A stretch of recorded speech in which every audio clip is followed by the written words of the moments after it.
Hi guys, welcome to zero couple family. எல்லோரும் எப்படி இருக்கீங்க? நல்லா இருக்கீங்களா? நல்லா தான் இருப்போம். இது எங்கள் வீட்டில் நடந்த ஒரு சின்ன பூஜையை உங்களுக்கு காமிக்க போகிறேன். என்ன பூஜைன்னு கேட்குறீங்களா? நம்ம வீட்டுக்கு ஒரு குட்டி பாப்பா வந்திருக்கால, அதாங்க என்னோடய நாத்தனார் பாப்பா.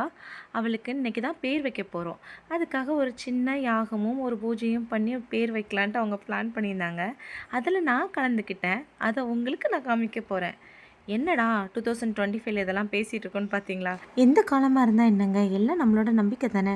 பாருங்களேன், கரெக்டாக வந்து சாமிக்கு விளக்கேற்ற ஒன்று பார்த்தீங்கன்னா வீட்டு வாசலில் சேவலும் கோழியும் வந்துருச்சு.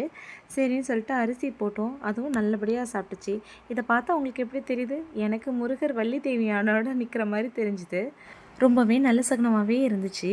இந்த மாதிரி பூஜையெல்லாம் ஏர்லி மார்னிங் தாங்க பண்ணுவாங்க. ஸோ இன்றைக்கி 2:30க்கே முழிச்சிட்டோம். அதிலேருந்து இந்த பூஜை முடிகிறதுக்குள்ளேயே 8:00 ஆகிடுச்சு. கொஞ்சம் ஹெவியாக தான் இருந்துச்சு. ஏன்னா இந்த ஓமகுண்டம்லாம் போடுறதுனால ரொம்ப புகை எல்லாமே வீடு ஃபுல்லாக ஆகிடுச்சு. பாருங்களேன், ரொம்ப தகன்னு எரிஞ்சிட்டு இருந்துச்சு. எல்லோரும் உட்காந்து கண்ணை கசிக்கிட்டு தான் உட்காந்துட்டோம். பட் எல்லாருமே ஒரு பயபக்தியோடு இருந்து சாமி கும்பிட்டோம். இப்படிலாம் பூஜை பண்ணுறதுனால என்ன பெனிஃபிட்ஸ்னு உண்மையாகவே எனக்கு தெரியாது. பட் எனக்கு என்ன தோணுச்சுன்னா, ஒரு பாசிட்டிவிட்டி நம்மக்கிட்ட ஸ்ப்ரெட் ஆகுது. அந்த பாசிட்டிவிட்டினால நமக்கு எல்லாமே நல்லது நடக்கும்னு நம்ம நம்புகிறோம். அந்த நம்புறதே வந்துட்டு உண்மையாகவே நடக்குது. ஃபைனலி எங்கள் பேபி கேர்ளுக்கு நாங்கள் நேம் வச்சுட்டோம். அண்ட் பூஜையுமே நல்லபடியாக முடிஞ்சுது. என்ன நேம்னு கேட்குறீங்களா? எங்கள் பாப்பாவோட நேம் ஸ்வாதினி.